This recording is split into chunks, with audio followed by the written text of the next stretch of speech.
Hey, good evening, everybody. This is Jeff with Junior Hockey Advisor. Let's get Bloomer on so we can talk a little hockey. There you are. How you doing, Mike? What's going on, everyone? I did it again. I got to put you on the other side. There we go. All right, folks. It is another night to talk hockey. It's Wednesday night, and once again, this is Junior Hockey Advisor. I'm Jeff Colson. That's Mike Bloom. And tonight, it's open forum for any questions you have. We're also going to talk a little bit about we'll talk a little bit about the USHL. We'll talk a little bit about the NAHL and the playoffs and what's going on there. We'll get on the discussion group and talk about a couple of things that Mike and I were just discussing about some issues that are going on with the conversations in the discussion group. And we're going to talk goalies. We'll get some goalie conversation going on. If that sounds good to you, let's get rolling.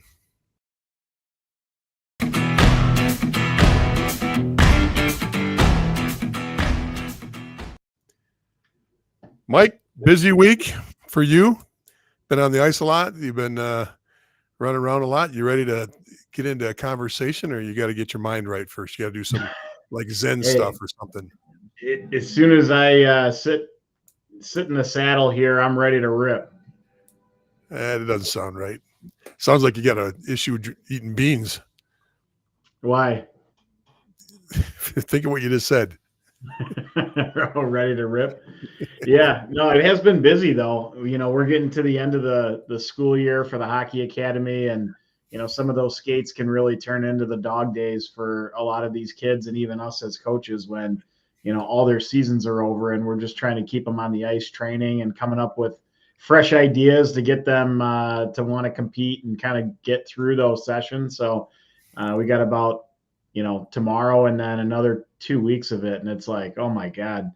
I was just having a conversation yesterday with a fairly prominent advisor that you know and I know, and we both work with and respect. And we were talking about the old days when I owned an academy here in Rochester, New York. And, we started off pretty humble, and then it grew, and we got quite a few students in it. And the first year, we wow, we've got 2 hours of ice a day. We got to have 4 instructors on the ice, and we'll have stations. And by the 4th year, is this time of year, it was like, well, we've got an optional 30 minutes of ice. If anybody wants to go out, we got an instructor out there that'll work with you. Only because, we overstaffed it and over-iced it, and it was just too much. Kids were just like, do we really got to put our skates back on? My skates are still wet from last night, coach. I got practice tonight too, and we go into playoffs on Friday night, and you're like, okay, we started to get it. We started to really, really back off on how much ice kids were on, just because they, there was no bang in the buck anymore. We had to really change how we thought about it, and we started adding more one-on-one stuff twice a week versus group stuff 4 days a week, or 5 days a week.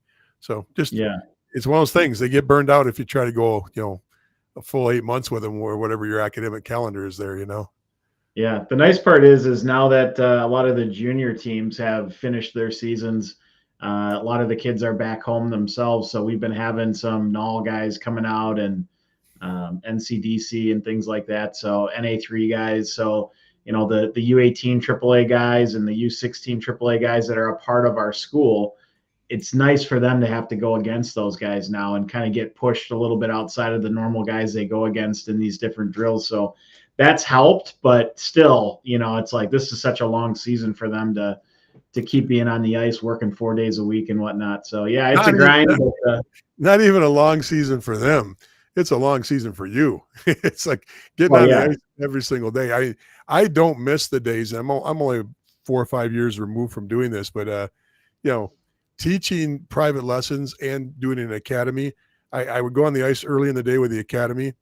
Then we'd teach lessons between 3 and 5, and then we'd have one or the junior practice fell in there about 2:00. So I would go on for the skills session with the academy, then run a junior practice, then do private lessons for 2 hours, and then a youth practice sometime in the night, kind of like what you're doing right now. And I tell you what, when the season was over, I would sleep for a week. I mean, just wouldn't even get out of bed. Just, that's it, done. It was a lot. It was a lot. You start off the year wearing I forget what Bauer sizes are. They're like 2 sizes smaller than my street shoes. but I wear a street shoe of 12. So I'd start off the season at a 12. I'm using shoes because it's easier to reference. By the end of the season, I was wearing a 14. Then, over the summer, they'd get back to 12s, and they'd flatten out and getting all big and hard, and just terrible, man. Terrible. Well, I have a funny story about that. So I just had gotten new skates through, the team we work for. And, I got sized and all of that stuff at one of the local hockey stores here where they scan your foot and all that other stuff. So I get these skates, and because I'm on the ice so often, like now at this point in the year, when I get out of bed in the morning, I can barely even walk on like my actual feet.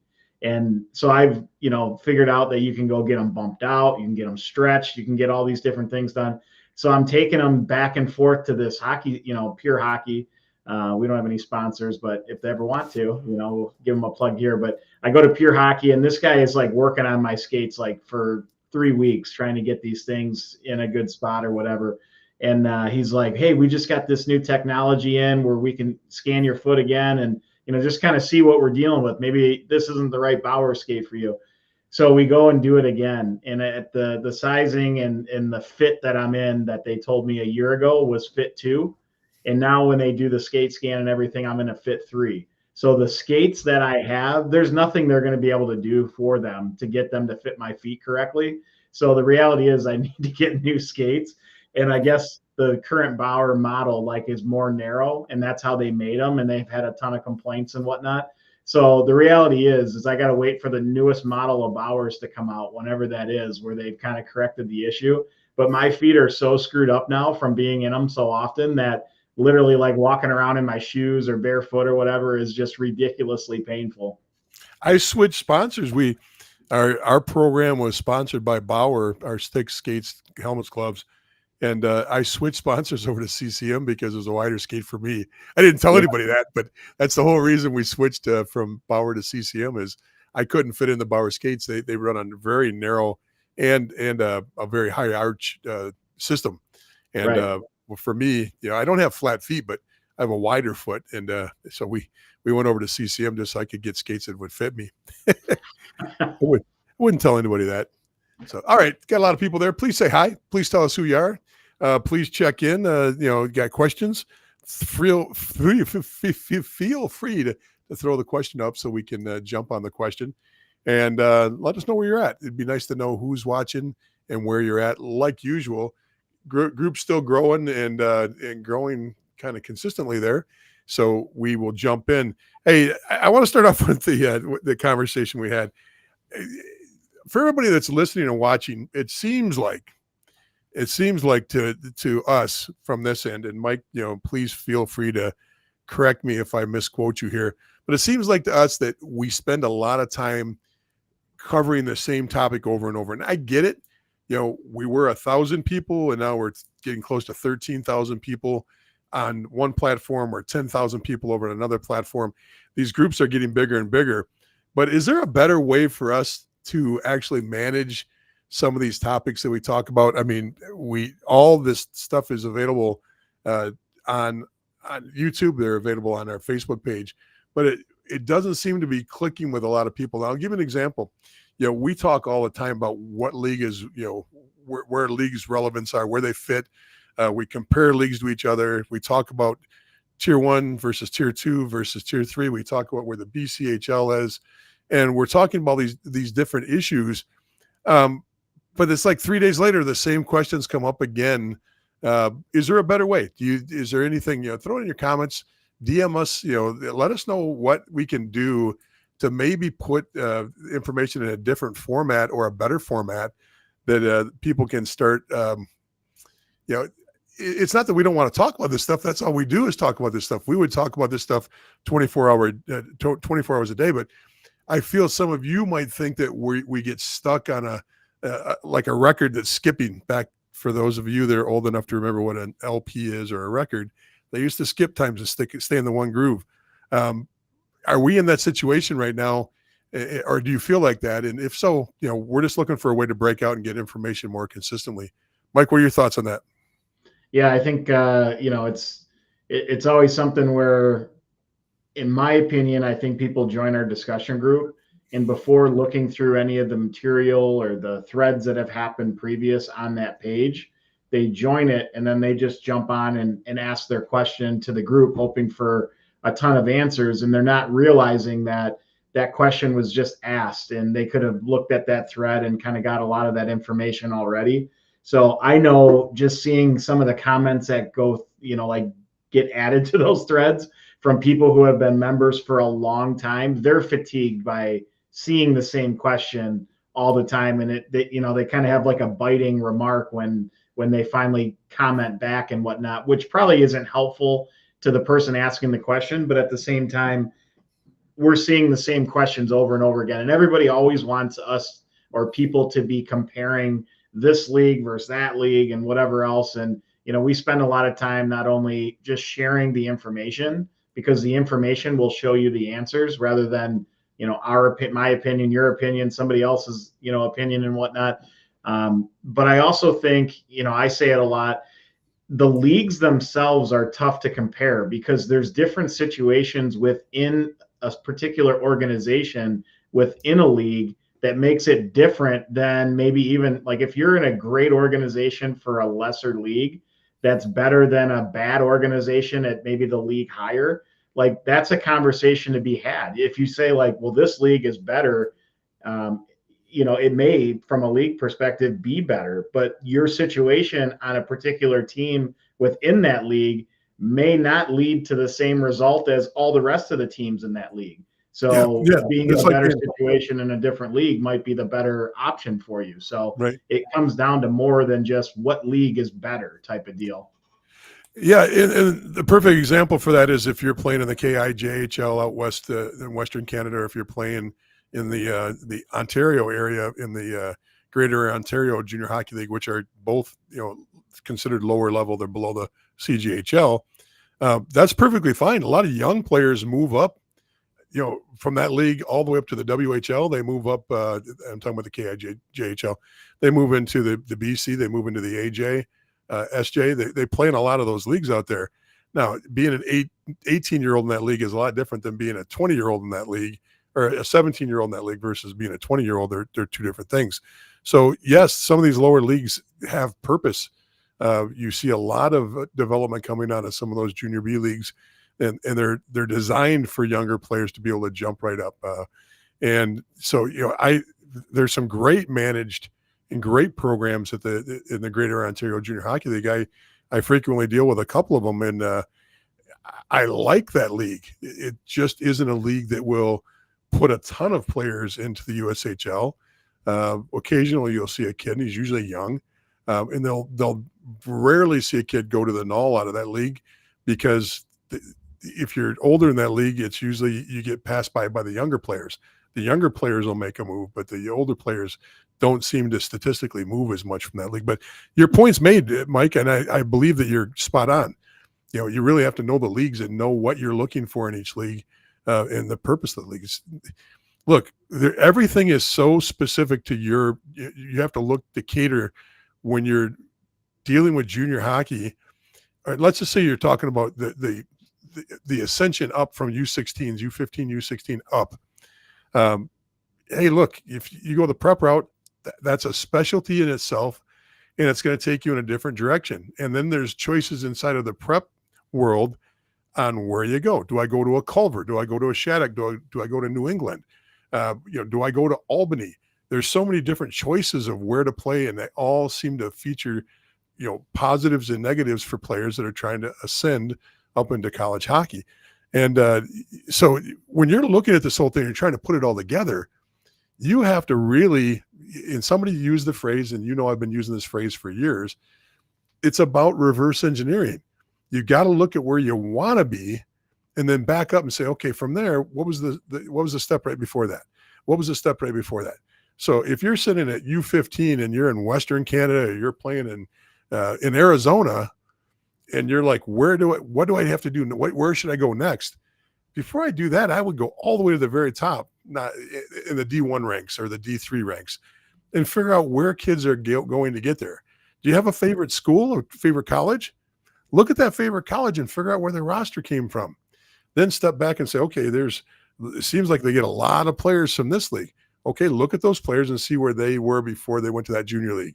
Where did they come from there? Now, of course, if you're looking at the Michigans and the Notre Dames, and you're looking at all those types of schools, the North Dakotas, the Northeasterns of the world, the Boston College and the BUs, you're going to see a lot of things that are very, very, very similar.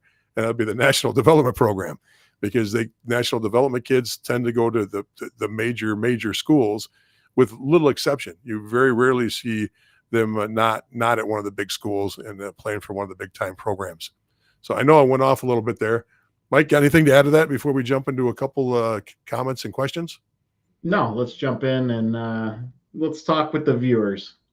Let's talk with the viewers. All right, we're gonna give her time. We're gonna give her time. I don't know why I'm doing this though. Lori says my son has an issue with his skates too narrow. Watching from your favorite state, Ohio. I don't have a problem with Ohio. I figured the sewage from the property I'm on right now has to drain somewhere. So, it's south of us, so that's good. And the other thing too is the Ohio Turnpike is great to drive right through. I don't have to stop and talk to anybody, just right through. So I really don't have a problem. Hey, did you notice what I'm wearing?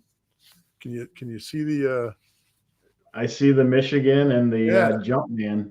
Yeah, I thought I'd throw that on just for Lori tonight, so she'd feel right at home. So in all seriousness, you know what they say about Ohio when you live in Michigan is that Ohio is Michigan's dingleberry.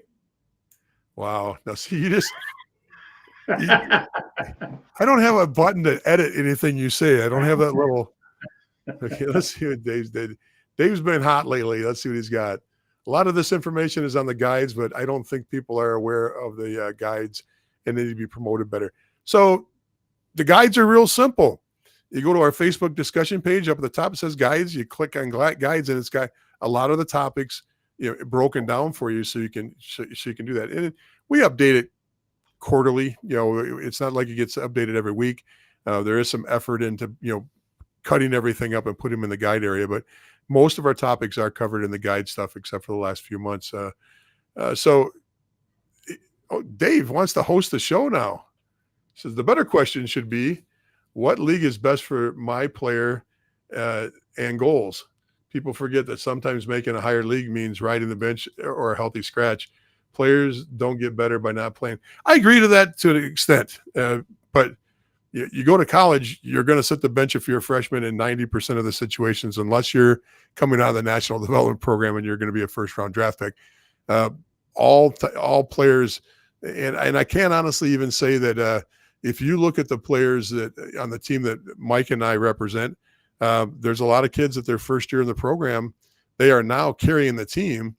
Our captain, was a minimal player last season and the year before. How many years has he been there now? Is this his third or second? Third year. First year, limited play. So I'm not sure that, because juniors, you're starting to get 5 days of ice, Monday through Friday of ice, and you got hours on there and you're competing against the best in the nation at the tier 2 level. I'm not sure. And when you get to D3 and D1 college, it's the same way. I don't think that works the same way as it might work in some lower level junior leagues, because being on a NAHL roster and working your way up does take at least a year at time. Mike, you may agree or disagree. What do you think? Well, yeah, I would say when it comes to junior hockey, you want to be able to play on the highest level you can. When it comes to like youth hockey, though, that's where, if you're riding the pine and not playing and you're playing on a AAA team, you're not getting anything out of that. So right. Maybe playing on a top AA team, like I coach AA, so we have that conversation all the time. But, if you're able to play and contribute and, perform at a high level, you're going to have way more doors open for you. But if you're at the middle to bottom of a roster there and you're playing for a AAA team that's not highly ranked and whatnot, that's when that whole debate of, is it better to play all the time and be in all the scenarios and carry the team, or, struggle for ice time and, probably lose confidence and things like that. When you're at junior hockey and you're playing all the time and you're like doing hockey as a career at that point, as long as you're young, like if you're an in an age out situation, then yeah, maybe going down a league and being playing, all the guy and playing all the time is a better situation. But if you're younger, you're just going to have to buy some time and keep developing and get stronger and learn the systems and all that stuff. So yeah, that's kind of how it works. Yeah, I want to get onto a couple of the topics that are on the board. One is I was reading one of the comments that came up across. A person was actually listing off, and I'm going to pick on the NCDC. I shouldn't say pick on. I'm going to feature them in this conversation.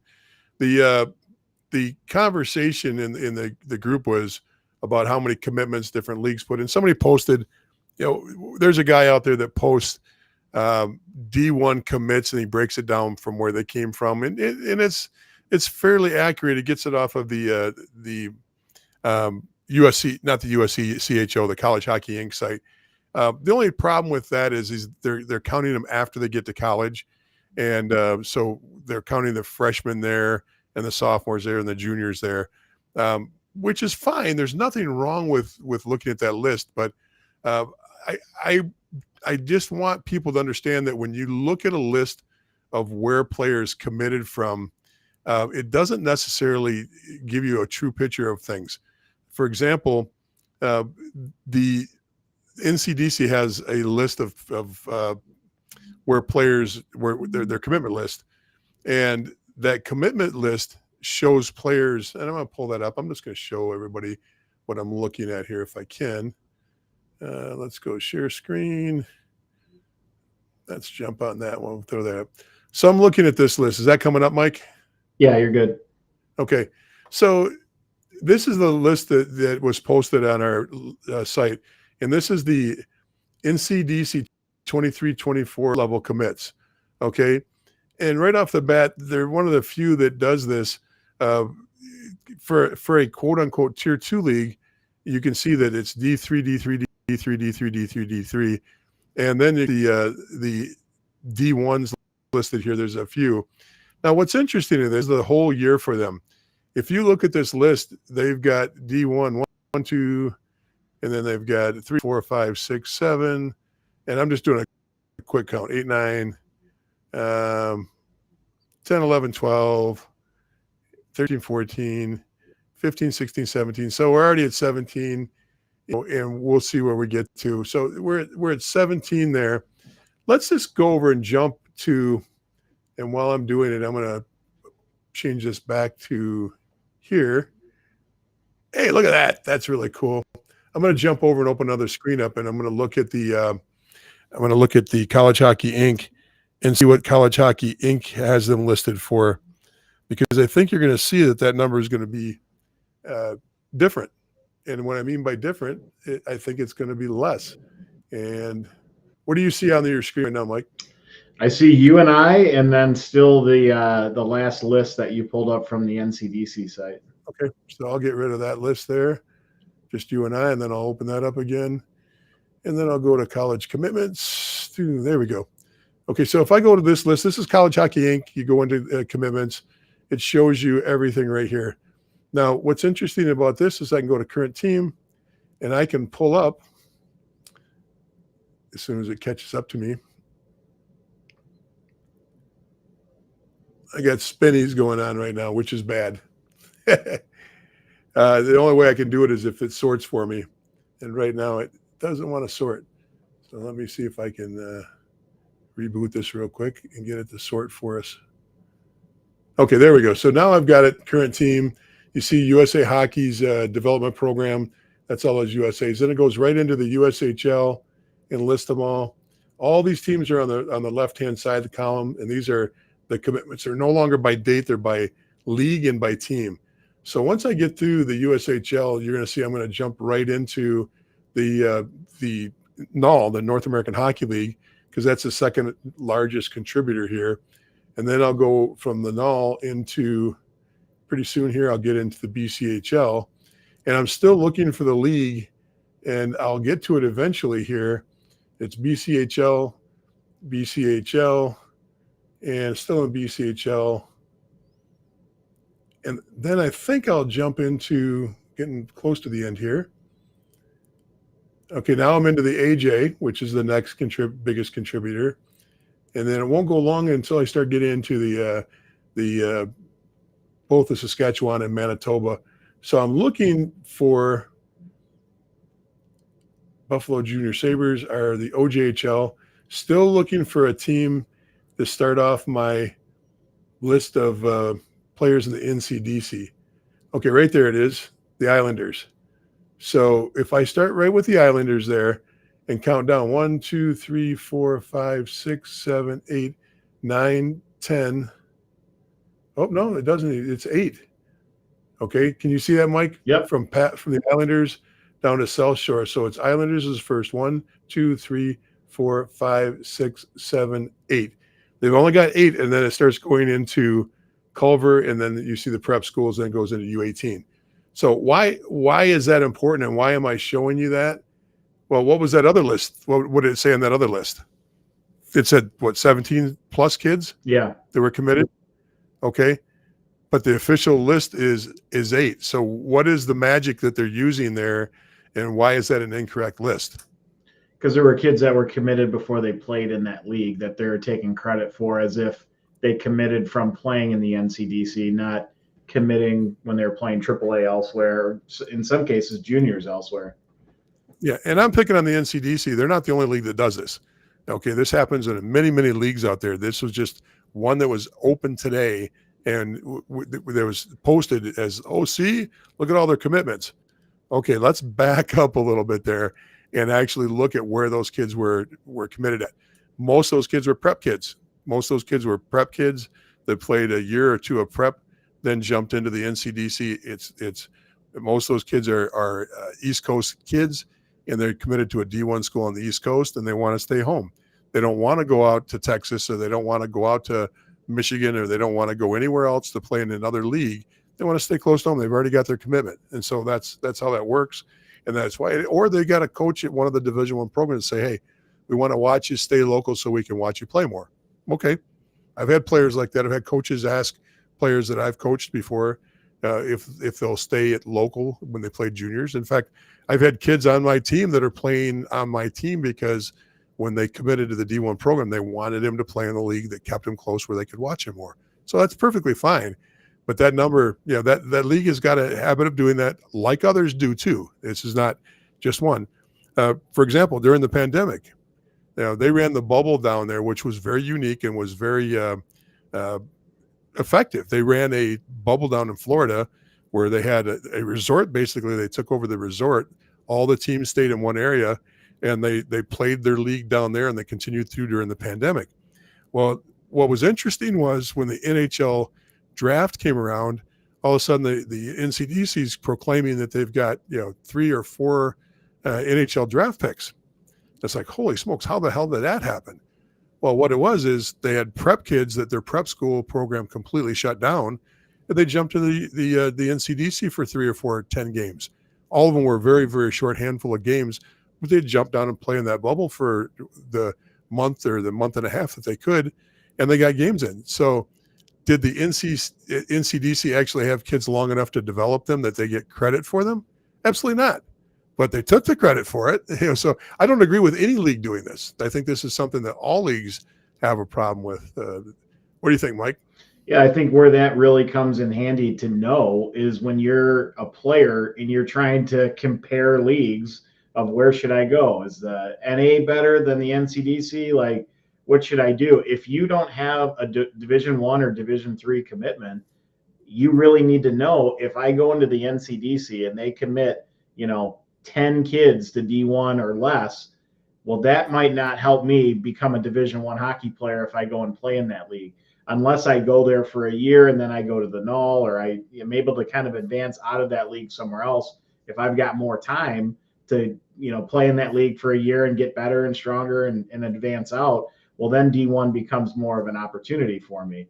If I think that's my ticket, you're probably going to be a little bit disappointed in the end when you're not getting that Division I scholarship because that league isn't pumping players to D1, out of it. Fully agree with what you said. Folks, if you got a question, throw it up on the screen. We go feast or famine. The last 2 weeks in a row, I couldn't get to all the questions. And this week we're running a little slow. So if you've got a question, throw it on. We've got plenty of time to look at it. And, just keep words simple for us. One syllable, preferably. Two is okay. You're getting those 3-syllable words, you're getting a little above us. And we'll have to actually, pull up another screen and pull up a dictionary to look up the word. So, and I say that more for the 40-plus-year-old that's wearing his hat backwards on the other screen, not the guy sitting here. At least it wasn't my Western Michigan diploma. Well, I thought that kind of diploma got used the first time you had to go to the bathroom after you graduated. Yeah, might have. Okay. What's going on in the NAHL? Tell me some things going on in the NAHL right now. Well, we've got kids. We've got teams that have won their division and have now advanced to Blaine. So this is like the Final Four, and it's best on best. So this is where each division gets to, try to see who the top division is and kind of have, their say of bragging rights for the year. So you got, let's see, you've got Anchorage that made it out of their division. They're going to match up against Lone Star. You've got Minot made it out of their division. They're going to match up against Maryland. So it's best of 3, or I should say is that how it's said? It's best of, yes. First round's best of 3. And then, so the first matchup, and then the 2 teams that win that best of 3, they play a one game national championship. So it's a unique way of doing it, yeah. but the reason they got it set up the way they do is the best of 3, it will end on a certain day. And then you can put a championship game right, a day after that. It's actually 2 days after that. So, if you finish your first round in only 2 games, you get an extra day of rest, right, while the other bracket is still going for a day playing their third game. But the national championship game is already set in stone. You know exactly when that game's going to be. They can't do a best of 3 again, because then people with hotels. Can you imagine having to stay, a week and a half to pull that off? And 6 games in a week and a half would be just killer on the body. So I think it's the best they can do. I think it's the best structure in the best format. Some would argue that maybe even the first round should just be a 1 game, and then they play a national championship of 1 game. The only problem with that is, man, that's a lot of travel if you're the team that only gets 1 game in. Right. If you're going to go to the national championships, you might as well get that best of 3 series, and with a chance, even if you lose big in that first round, at least you got a shot to come back and make it up in that second game and possibly third game. So I think it's a good format. I don't have any problem at all with the way that works. There's not a budget at the tier 2 level to do 5-game series in each round. They've already done that. I mean, it's a brutal process if you think about it. Now, Lone Star, who we're affiliated with, actually got a bye because they're the first team overall in that first bracket. But if you look at that bracket, the teams that had to start off in the playoffs, they had to play a full round. Best of 3 or best of 5 in that first round? Best of 3. Okay. I think. Then you have to turn around. I'm getting it all screwed up myself. I think it's best of 3. Yeah. So then you've got to turn around and do it again at the Lone Star's first round. Then they got to play in the divisional championship round, and then from the divisional championship round, then you go to Blaine. This is like NHL style playoffs of the amount of games you get. It's not quite that bad, but it is pretty bad. So I think in the divisional rounds, you have to win 3 games. So that's best of 5. And then this is best of 3. Well, that's the divisional championship round. I meant the first round. Isn't the first round just 3 games? The best of 3, and then you go into the best of 5. It doesn't matter. Yeah. We're all on the same page. It's all new this year lot because now they've got buys for the first round or whatever. So I get that in the USHL all mixed up with best of 3. And just think, next year with 682 teams, they're going to start. We're going to start in March on the playoffs, and it won't get done until Christmas the next year. Holy smokes! A lot of teams. Okay, so that gives you a little bit. All these teams are on if they're not leaving today, they're going to. Well, I don't know what Alaska does. They're flying, and I hope they don't take the dog sleds. That'll take them a little longer. But if they do fly, they probably will leave today or tomorrow. Most of the teams are, you know, Minot, it's a little jaunt. It's only a few hours for them. That's not bad. Maryland's probably on the road first thing in the morning. I think Lone Star will get on the road sometime tomorrow, and they'll get in town. They'll get a practice in, and they'll get ready to play. So, if you have never been up to Blaine for this whole championship round, these teams usually, now I can't speak for Alaska. Maryland traveled really well the last time I saw them. Lone Star will travel well. When I mean travel well, they'll bring fans, and I would assume that Minot, like Aberdeen, is going to have just a huge group out there. Yeah. And what's interesting is these teams that have been there before and kind of been there and done that. There's like a state park right in front of, or a county park right in front of the rink. In fact, the rink might be on that property, but there's pavilions out there right in front of the rink. So the tailgating starts 4 or 5 hours before the game. And, when my son was playing in the last time that Shreveport won it a few years ago, did I say that he was on the national championship team with Shreveport a couple years ago? Did I mention that? Yeah, only every episode. That's not true. That's not true at all. Don't try to pull that one out of me. But, this as a family, that was a new experience to be there as a parent, because normally I'm parking, dashing right in, going into the coach's room, getting my free peanut M&Ms, sitting down, putting all my notes together. I don't pay attention to what's going on with the fans at all. But holy smokes, Pavilion A has got all the Shreveport people, and there's hundreds. Pavilion B has got all the Aberdeen people, and there's hundreds. And then it's a mad dash because it's open seating on what group is going to get in and commandeer the best place for their fan base, So you can see people like putting together these little running groups to dash up and get in the building as fast as they can. And they literally go there and stake out their area. Aberdeen, I believe, had like that yellow caution tape that they put up for their fans. Somebody got in there as quick as they could and like put the tape up so they could all go into the one area. It was pretty fun, but it's a great experience. If you haven't been up there for the national championships for the NAHL, it's a wonderful experience. You're going to enjoy it if you get a chance to go. Yeah. So I think the format is they play Friday, Saturday, and then if needed Sunday, and they play back to back. So I think Lone Star in Anchorage are the first team each night, and then Minot in Maryland are right after. So it's pretty cool to be able to see all four of those teams. You go there and watch the first game and then stick around for the second. You're going to see really good hockey. And, all of the teams to get to where they are now had difficult series to get there. So it'll be interesting to see who's banged up and, kind of leaking oil at this point, getting in. And, if they're the same team that they were even a couple weeks ago, how they're all banged up. Yeah, I'll tell you right now, they're all banged up. Yeah, there's no team that's that there's not a lot of ouchies on. You'll watch practices and you'll see some guys that'll go out there and they're on the ice for 5 minutes, 10 minutes. They just see if they can shoot the puck. They can see if they can stride, and then they're back off the ice, getting rehabbed because the players will play through pain. They might not play through an injury, but they'll play through pain.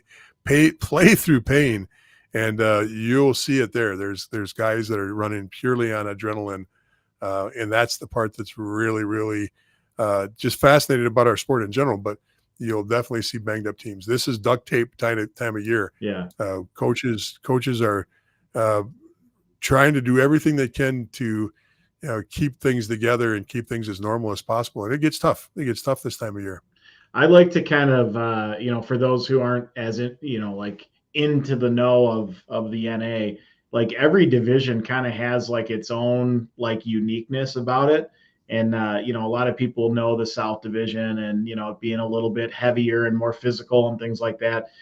So when they get to this point in the year, it's kind of cool to see like which division and the style of play that they typically run at, like what's going to be what it takes to win it all. We know the South, historically has won a lot of these championships in like the last 10 to 15 years. It's pretty much a team from the South, but the Central is kind of, a lot of skill, speed, things like that, which can, that can win. It definitely can win. And the way some of the, like Maryland obviously has had a ton of success, and they're kind of like one of the premier programs now in the NAHL every year. So it's like their style of play, and they're well coached, and it's just kind of cool to, see what is going to be the style of play that tips the scale in their favor, because it is unique. It's not like, you get to this point and everyone's kind of the same. They have like a way they play that'll kind of sort itself out as we go through these games to see,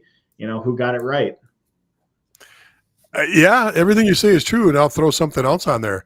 This, in my opinion, the first and foremost, most important piece of this is who has the hot hand in net. Yeah. You're gonna see a team that can steal a victory here or there because they've got a hot hand in net. And once again, going back to the experience as a family member, not as a coach, not as a player development guy in the league, but as a family member.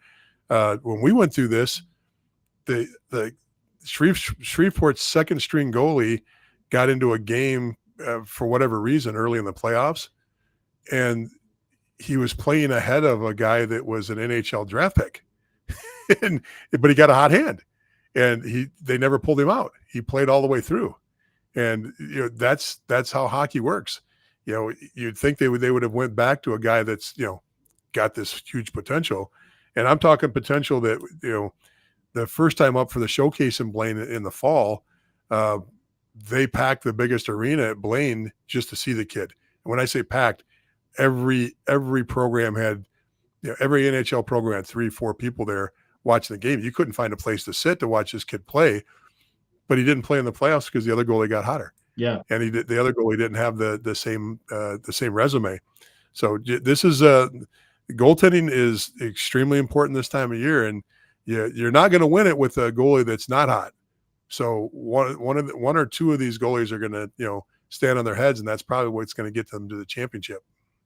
It's a good point. They actually on the NHL Network on the radio show today, they were talking about just how crazy it is that Edmonton, if you guys are following the NHL series, is decided to bench Skinner and play Calvin Pickard instead, who's like technically their third string goalie in the playoffs yesterday, and they ended up winning the game. But they were saying like hockey's the only sport where you could do something like this. Like if you're in the MLB playoffs, you're not going to bring a pitcher up from AAA and say, we got the biggest game ahead of us, and we're going to play one of our AAA pitchers in this environment, and hope that that's the spark that we need to win this game. You're not gonna.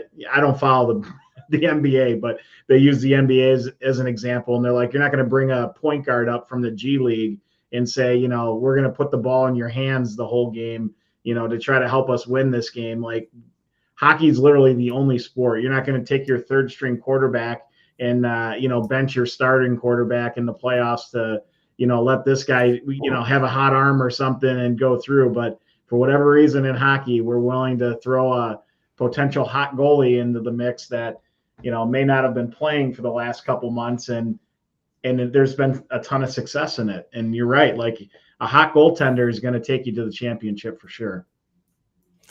Speaking of goalies, this is a great segue for us because, like I said, Dave Kennedy is on fire. If people don't know, Dave is a member of the Junior Hockey Advisor discussion group, and he's is turning into a very, very important part of just keeping that discussion group running and running well. But he's been working a little sneaky lately. He got a bunch of these goalie parents together, and they circled the wagons, and they started forks outside of your house. Yeah. And I had to, walk out, covering my eyes, pulling a hoodie over my face. And, my wife had to put me in the back seat of the car and throw a blanket over me so I could get out of the building. Goalie parents are flocking the area, but now there's a little uprising on the discussion group dealing with goalies. And that's great. The point was brought up, not subtly. It wasn't subtle at all. It was right out there that goalies don't get the same attention and And this is a positive thing, and that we need to spend a little more time with goalies and working through all of our members of the group that are of the goalie persuasion. So, although a lot of the stuff is the same, they're right. We are going to address that. We just got some big things that we're working on right now. Mike and I have tackled a big project that we want to get done for Junior Hockey Advisor before midsummer, and that's going to take precedence. And then we will revamp, and maybe we can put it in some things before then for goalies, but we will attack and address the goalie issue and try to make that a better situation for goalies. I don't know why. I don't know why we're doing this, because goalie parents are going to be goalie parents no matter what information we give them. They do things. They do things just like goalies. They kind of run to their own beat, and they kind of see. I had this goalie, a Division I goalie that played for me a few years ago, and he had a habit of wanting to race out to the blue line to play pucks. And kid was a great goalie. Ended up playing 4 years of Division I college hockey, but he just wanted to always skate out and play pucks, the old Billy Smith style from the Islanders days. And we kept telling him, we don't need that. We don't need that. Just set the puck, let our D come back. We want to use the full ice to attack the other team. We don't want you to cut us off, because if you cut us off and play the puck up by the blue line, we're not prepared, and we don't have a system that's playing where our goalie is regrouping us. This isn't something that we do.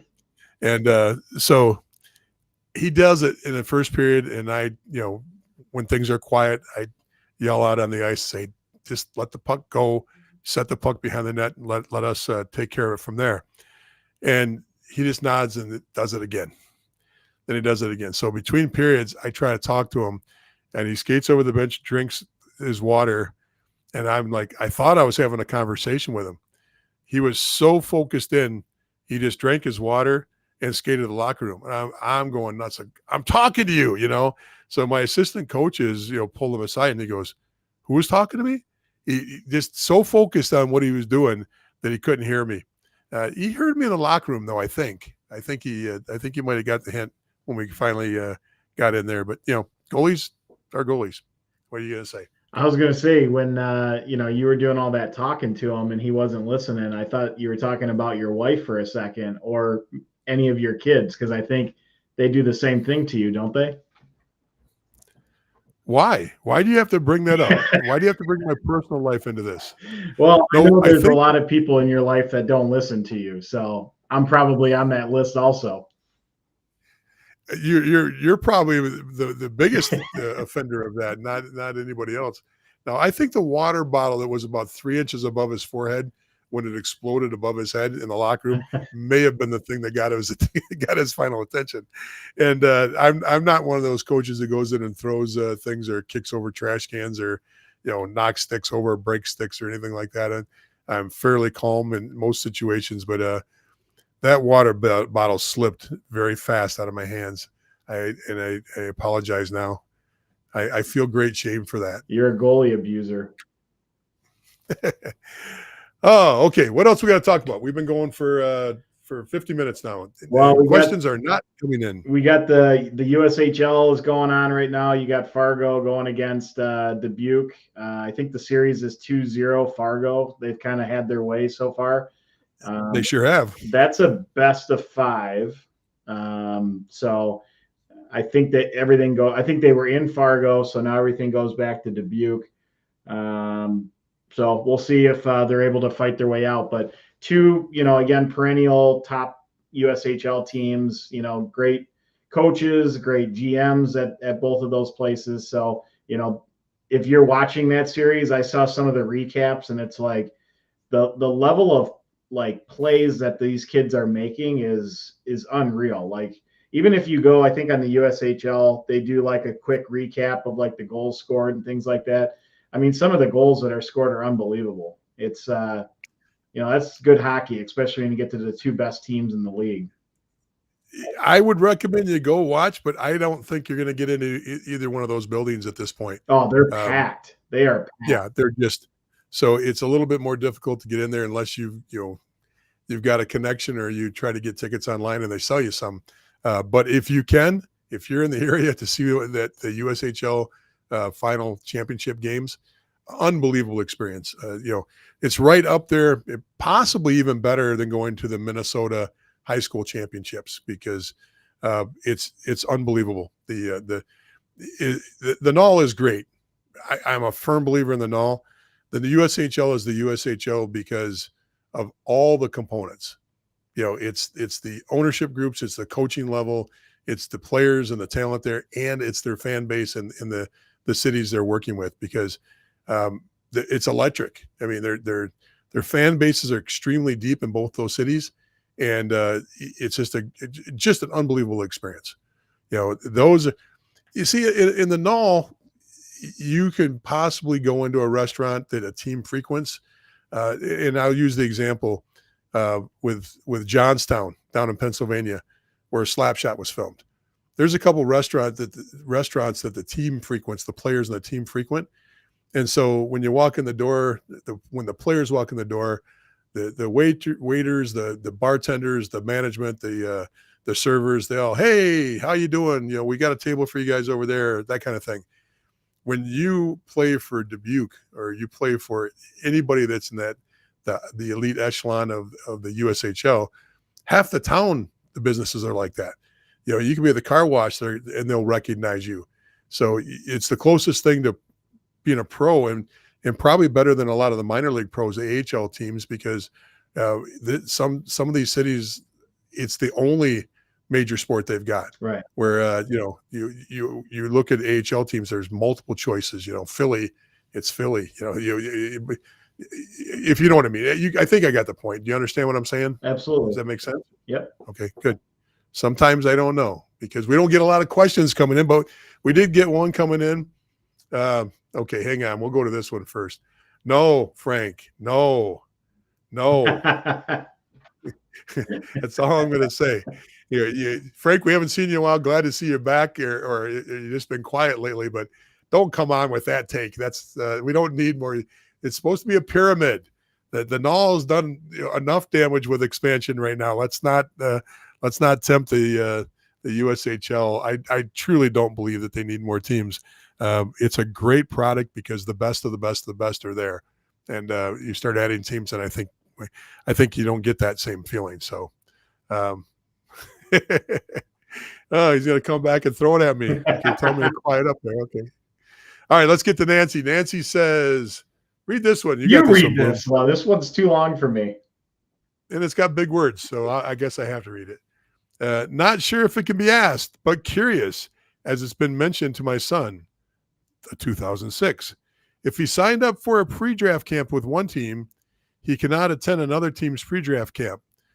Okay, let's take that question first, because she's got two. Mike, what's the answer to that? False. If you sign up for a pre-draft camp, I guess if it's on the same weekend, yeah, you can't attend another team's camp. But if it's on another weekend, you can attend as many camps as you want. I wouldn't recommend, going to every camp you can, but there's no restriction in any way to any of these pre-draft camps for any league or multiple leagues. Yeah, the only thing I would say is, I can't attest, because there's a lot of league rule changes in the NCDC from year to year. Sans the NCDC, every other league works just like Mike said, and it's probably true in the NCDC too. But I can't attest to that because they've changed their draft process, changed their tender process, they've expanded to a whole nother Western division. There's so much going on there that I just don't know what the right answer is there. But if it's USHL pre-draft, NAHL pre-draft, I think you're pretty safe to say you can do them both. If you're in the Detroit area and there's two pre-drafts going on at the same time, it's been more than one kid that's attended pre-draft for more than one NAHL team, or even a combination of teams. There was a NAHL camp last year or the year before that there were 3 or 4 NAHL teams that kind of shared a pre-draft camp. And then there was another team on the other side of Detroit that was doing just their own NAHL team doing it. And there were kids that were skating in both. So if you can do it, you can do it. That shouldn't be a problem at all. Second question. if given the opportunity to play out U18 AAA in Michigan, well, I can't read it on the screen. I got to read it over here. If given the opportunity to play U18 AAA in Michigan, fairly good team, or NA3 team in the South to start junior experience, which is better? Mike? Well, I guess that would depend on what team, you would be playing on in the Detroit area and where they're moving their players onto. If they're moving their players onto tier 2 juniors, like a good chunk of their team, and you would kind of be in that realm, then staying and playing AAA for another year is the best option. If at the end of that year, your option is still going to be maybe the NA3 again, then getting a head start and playing in the NA3 and trying to work your way up to the NA from there, that might be the best option. So it kind of depends on where you're at in that situation to see what the better choice is. It also depends on what that NA3 program is. Like, how successful are they in moving guys to the NA or moving them onto the NCDC or higher levels on that decision as well. So you got to, like Jeff was talking about at the beginning of the episode, of reverse engineering some of these paths. If his goal is to play in the NA, look at your current AAA option and see how many of the kids over the last few years has that program moved into the NA. And then whatever that NA3 South team is that you're looking at, how many of the kids that played in that program have moved into the NA? And that kind of will give you, at least some unbiased factual information to kind of make your decision off of. Yeah, I agree with what Mike's saying. I'm going to put a little bit more blunt on a few things, though. NA, once you make the jump to NA, unless you're on one of those, top 10% NA teams, it's very difficult to move into a null position, even though you have the advantage over other tier 3 leagues. The advantage is there are going to be players off of every NA3 team that have opportunities because of the draft and being pulled up to the parent team or through the tender process, because every NA team has to tender players out of the NA3. They have to draft players out of the NA3, and it's a very common practice to pull players up if you have a tier 3 team underneath your null team. That's not an advantage that the EHL or the USPHL has, or some of the lower level CGHL leagues. But a couple things. One is, most of the good coaches in the when you say Michigan, I count anything in Lansing and anything in Grand Rapids as part of that Detroit market, because they kind of clump them together. That's your Big B's and your Fox programs, along with your Bell Tires and your Little Caesars and your Victory Hondas, and, CompuWare, all your program in the north side of town there, Oakland Junior Grizzlies. Yeah, so you got all those programs, quality U18 coaches in most of those programs, and most of them, after your first year of U18, if you're ready for juniors, they're already on the phone before you know it, working to get you that right spot or to get you opportunities.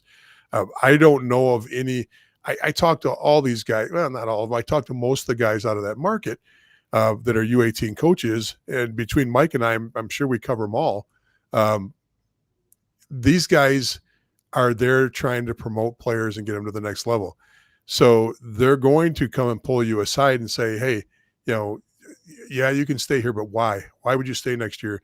You can play in the AJ, you can play in the CCHL, or maybe they're telling you, hey, look, there's null interest in you. You really should, go play in the null, and here's the teams that you should be looking at or talking to. But going back for that second year, it's that same thing that Mike was talking about earlier in the broadcast, and that is stay in a second year at U18 where now you're the veteran on the team. You're probably in a, because the numbers, maybe your first year players that, when first year U18, when you're in your first year, there's 10 of you that are that, what were you, 06? Is that what you said you are? Yeah, 06. And maybe that goes down to 3 to 6 kids for that second year. If that's the case, you're going to have more of a leadership role. You're going to have more responsibility on the team. You're going to have a bigger probably a bigger chunk of special team time, getting those minutes at the end of the game that are real, tight games. All those things happen, and those are the areas that you get noticed at. People, a scout comes to watch a game. He loves that last minute to see who's doing what in the last minute. He loves watching the power play to see who steps up and does something good in those crucial moments of the game. And that's what you get in that second year. Just like when Mike was talking about earlier, playing down a level sometimes, playing U18 double or AAA is not a step down from going to juniors. It's just the step before juniors.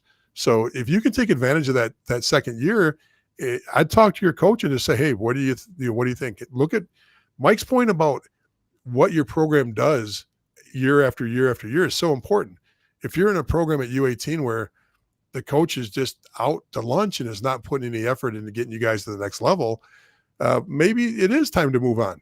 But I really hate to say that because I firmly believe that playing U18 is going to open more doors for the majority of players statistically than playing NA3 or playing any other level of tier 3, unless you're on that magic team, one of the top teams that can actually coach you and produce you to the next level.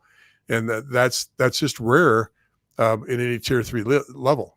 And Mike, I'll give you a rebuttal on that. You get the final rebuttal because I know you and I always don't see completely on this. If you want to address that, go ahead. Well, I would just say that the other thing that we haven't talked about that you have to look at is being in 06. If you play another year of AAA hockey, when you finally get to juniors, you're going to have 2 years of eligibility left. If you go there now, you're going to have 3 years to play junior. So to start that climb, you're going to have 3 years to do it. If, again, if you're going to be a top player for, a really good program at the AAA level, then opening doors into the NAHL or a tier 2 option, could be NCDC or whatever, is going to be highly likely. Like, if you're in that role next year, that's where that, is going to kind of put you. Getting into tier 2 should be a lot more of a realistic approach. If you think like I'm going to be kind of a fourth, third, maybe second liner at best, and kind of get lost in the shuffle or have, more players step up on my team than what I'm able to contribute, you're probably still looking at tier 3 juniors when you get to this point of the year next year. So if that would be where you would fall, getting a head start playing junior hockey now and starting that climb might be the better option. So it's hard to say without enough of the information to really, guide you on that. But that's kind of some general situations that, we can kind of paint for you. Well said. Okay, so we covered goalies. We covered the playoffs with the USHL. I think we did everything. Not a big night for questions, even though we've got a fairly large audience going on. Last chance, I just posted that up there. If there's any more questions, give us a shout. We'd love to see the question and try to address anything else. Thank you so much. First of all, that was a really well thought out situation, Nancy. I appreciate putting that up there. I like that. Thank you for your questions. And let's see, Nancy came back and said, if I can scroll down to what Nancy said, I think she just gave us a thumbs up. I can't really see it. Let's see if I can. Oh, there it is. Perfect. Very good. I'm glad that helped. You had to listen to Mike to get to what I said, but that's okay. I'm glad you dealt with listening to him to get to the real information. So you just wanted to share that you connect with the Detroit area coaches. That's the only thing that you wanted to get out there from what you were talking. Oh, you never know what GM of a USHL program is watching and wants to know that I'm connected and is ready to take the Colson leap, So hey, it's likely that the 2 teams in the championship right now, those GMs are listening in or following at some point. So, you never know. They do. And that's, for those of you who don't know, of the 20,000 something people that will eventually look at these broadcasts, and most of it comes through Facebook, YouTube. We're still trying to build that and crack the nut on YouTube. We're at that point now where we're getting a little bit of momentum on YouTube, but we get thousands of views of the Facebook live streams that we do. It's the same one, but they're just broadcast to Facebook. Our group includes ex-NHL coaches, GMs. There's a ton of people in the NAHL that you won't always see pop up. Some of the most prominent family advisors, not financial advisors, family advisors will chime in. Sometimes you got to be careful if you're a parent on this and you're throwing out some of your opinions, because some of the people that get in there, it was a few weeks ago, the example was we were talking about elite prospects, and somebody was trying to give their expert opinion on it, and the person that they were countering was the president of Elite Prospects. So you just never know who's in this group. We've got coaches from every league, general managers from every league, ownership, and I'm talking BCHL, CGHL, USHL, NAHL. They're all involved in this, everything on the East Coast too. So it's kind of fun. Mike and I kind of chuckle sometimes when you're like, do they know that person is who they are? Because you'd probably change the way you were, stating your facts if you knew the person you're going up against is like literally the worldwide expert in whatever you're, arguing about. And that happens quite a bit. But that's so keep that in mind when you're on the groups that, a lot of the people that are they're giving their opinions may not tell you their title. They might not tell you who they're affiliated with, but they sometimes carry a big bag of knowledge with them. And that's why they're on there trying to help you guys figure this whole thing out. So we've got an hour. I think that's long enough. Mike, any closing statements from you? I don't think so. Hopefully everyone that's, watching and everything follows these junior hockey series, because, in my opinion, the best way to get to know a league is to watch it. So, that could help you guys kind of see what that caliber is like and compare it to maybe your kids and where they're at with things or where they need to get to and whatnot. Because it's honestly, it's great hockey. This is the best time of year to watch. And, if you don't have the chance to see it live, you can always see it through, I think USHL uses Flow TV, Flow Hockey or whatever it's called. And the NA's got their own service that I'm sure you can get for a weekend or whatever it is, just like you can with the other. Tune in. It's great hockey to watch. What you just threw out a phrase that I think is only a Michigan phrase. What is a whatnot? I don't know. What the hell does that mean? Whatnot. What does that mean? I don't know what it means. You just said it. I know how to apply it, but I don't know what it means. No, and whatnot. That's what it means. Whatnot. That is such a Michigan phrase, and that's, you only hear that with guys that wear their hats backwards in their 40s from Michigan. I'm like, surprised. You ever seen the Seinfeld episode when George is making sandwiches and he turns his hat backwards so he can be like the guy that does the rock climbing and everything else? Yeah, I know a lot of Seinfeld episodes. I missed that one. Not a George fan. I can quote a lot of the Kramer episodes, but George was not my favorite character on there at all. Well, if you watch Seinfeld enough, all the characters are in all the episodes, and they have 3 separate storylines that they follow in each episode. So that's very true. Okay, that's it, folks. Hope everybody has a great week. It's a great week for hockey if you're a junior hockey fan. So take advantage of it. Let us know what your experience is. Put them in the notes. Start a thread on the discussion group talking about one of the games. We'd love to see it. Interact. Like us if you can. Please go to our YouTube channel, Junior Hockey Advisor, and make sure you like and follow us there too. We've finally cracked that 1,000, and now it seems like that floodgates open, and a couple hundred people joined right after that. So we're starting to move that ball too, but we sure could use your help there. Let your friends know. Invite other people to get involved with the group and make this family even bigger. Would love to see that. And have a great night, everybody. And hopefully next week, when Mike and I are on here, we'll be all bloodshot eyes and looking like we hadn't slept in 48 hours because we just won a national title. So we wish the other 3 teams luck, but Very rarely do you hear us talk about the team, in specific terms, but this is Brahma land tonight, baby. Let's go Lone Star. Let's have a great weekend, and hopefully next week we're celebrating a championship. You think we can get the trophy on the show? Yeah, I do. I think so too. We got to Hopefully we have a trophy. We got to win it first. Okay. Everybody take care. No Have a great problem. night.